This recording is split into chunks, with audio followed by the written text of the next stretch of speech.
Barbecue originally meant to dress and roast a whole hog, but has come to mean the cooking of a food animal in this manner for feeding a great company.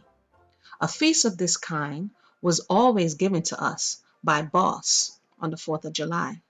30 Years a Slave by Lewis Hughes. The anticipation of it acted as a stimulant through the entire year. Each one looked forward to this great day of recreation with pleasure. Even the older slaves would join the discussion of the coming event.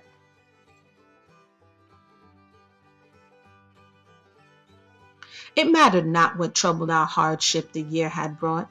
This feast and its attendant's pleasure would dissipate all gloom. Some probably would be punished on the morning of the 4th, but this did not matter. The men thought of the good things in store for them, and that made them forget that they had been punished. All the week previous to the great day, the slaves were in high spirits, the young girls and boys each evening congregating in front of the cabins to talk of the feast while others would sing and dance. The other slaves were not less happy, but would only say, "Ah, God has blessed us in permitting us to see another feast day." The day before the 4th was a busy one. The slaves worked with all their might. The children, who were large enough, were engaged in bringing wood and bark to the spot where the barbecue was to take place. They worked eagerly all day long, and by the time the sun was setting, a huge pile of fuel was beside the trench, ready for use in the morning. At an early hour of the great day, the servants were up, and the men whom Boss had appointed to look after the killing of the hogs and sheep were quickly at their work, and by the time they had the meat dressed and ready, most of the slaves had arrived at the center of attraction.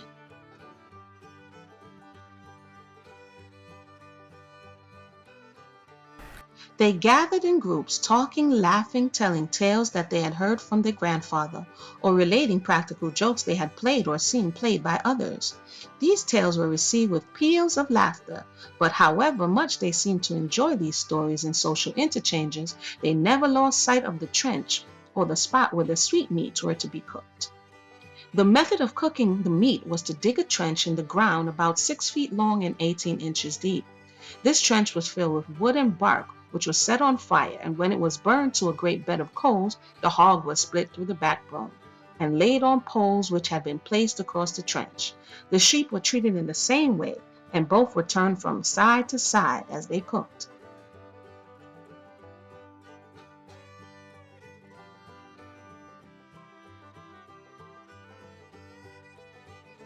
During the process of roasting, the cooks basted the carcasses with preparation furnished from the great house, consisting of butter, pepper, salt, and vinegar, and this was continued until the meat was ready to serve.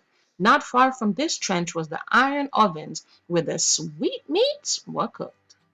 Lewis Hughes, 30 Years a Slave. 3 or 4 women were assigned to this work. Peach cobbler and apple dumplings were the 2 dishes that made old slaves smile for joy, and the young fairly dance. The crust or pastry of the cobbler was prepared in a large earthen bowls. They rolled out like any pie crust, only it was almost twice as thick.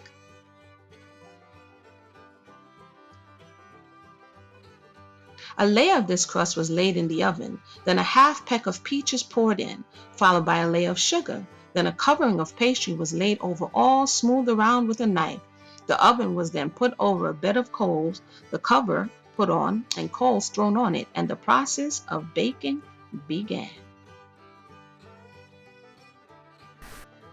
4 of these ovens were usually in use at these feasts, so that enough of the pastry might be baked to supply all. The ovens were filled and refilled until there was no doubt about the quantity. The apple dumplings were made in the usual way, only larger, and served with sauce made from brown sugar. It lacked flavoring such as cinnamon or lemon, yet it was a dish highly relished by all slaves. This show has been sponsored by The Yummy Cottage. Go on over to TheYummyCottage.com For your plant-based needs, once again, theyummycottage.com. See you there. I knew that these feasts made me so excited I could scarcely do my house duties, and I would never fail to stop and look out the window from the dining room down into the quarters.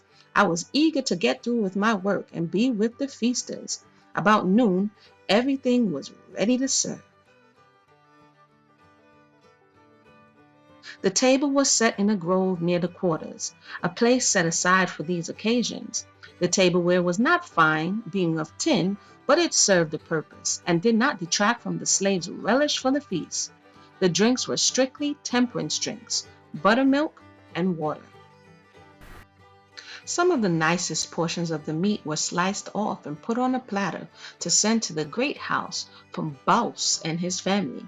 It was a pleasure for the slaves to do this, for Baus always enjoyed it. It was said that the slaves could barbecue meats best, and when the whites had barbecued, slaves always did the cooking.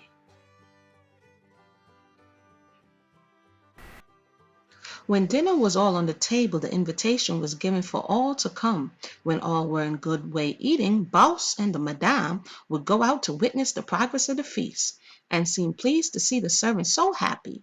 Everything was in abundance, so all could have plenty. Baus always insisted on this. The slaves had the whole day and could do as they liked. After dinner, some of the women would wash, sew, or iron. It was a day of harmless riot for all the slaves, and I cannot express the happiness it brought to them. Old and young for months would rejoice in the memory of the day and its festivities, and bless Baus for his ray of sunlight in their darkened lives.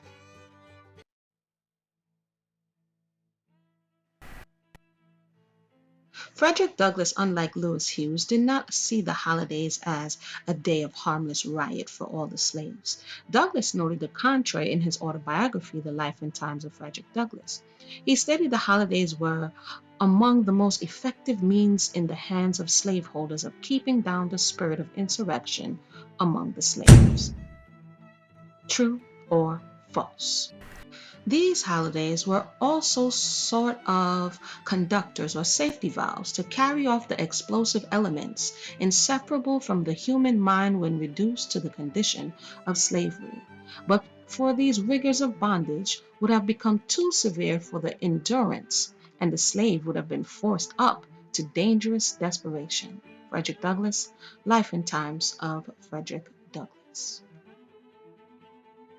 Thus they became a part and parcel of the gross wrongs and inhumanity of slavery. Ostensibly, they were institutions of benevolence designed to mitigate the rigors of slave life, but particularly they were a fraud instituted by human selfishness, the better to secure the ends of injustice and oppression. The slave's happiness was not the end sought by the master's safety. We were induced to drink.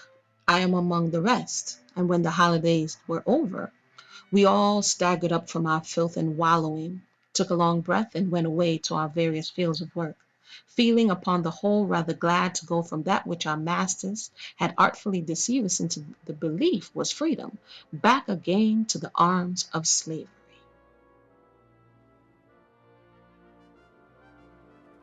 It was not what we had taken it to be, nor what it would have been had it not been abused by us. It was about as well to be a slave to master as to be a slave to whiskey and rum.